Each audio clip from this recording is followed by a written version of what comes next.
नमस्ते, मी जयश्री वाबळे आपल्या माझी अंगणवाडी यूट्यूब चॅनलमध्ये माझ्या सर्व सेविका ताईंचं मदतनीस ताईंचं स्वागत करते ताईंनो.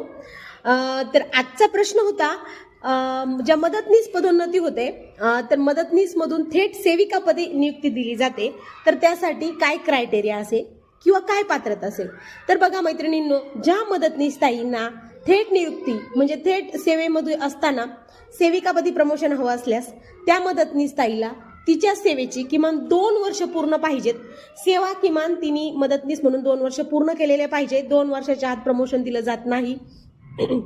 त्याच गावात किंवा त्याच अंगणवाडीत जागा रिक्त असली तरी कोणत्याही मदतनीसला 2 वर्ष सेविकेची असणे बंधनकारक आहे. तसेच आता 2022 नंतर तिने 12वी पास केलेली पाहिजे.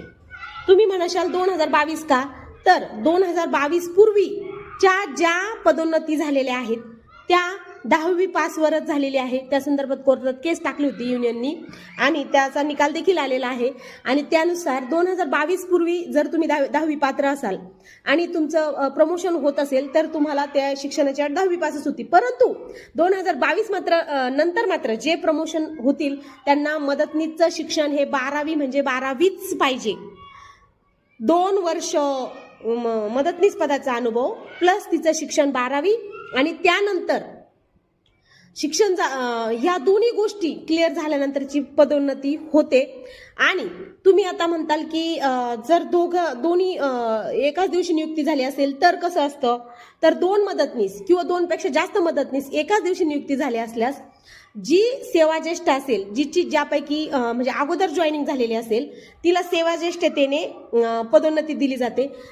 आणि दुसरं म्हणजे सेम असेल तर त्यांना ज्यांना जास्त गुण आहे, जास्त शिक्षण आहे त्या शिक्षणावर भर दिला जातो. आणि शिक्षणही सारखं असेल, जर त्या सगळ्या उमेदवारांचं शिक्षणही सारखं असेल तर मात्र वयाने सेवाज्येष्ठता वय जिचं जास्त आहे, जिचं वय जास्त आहे तिचं निवड होते.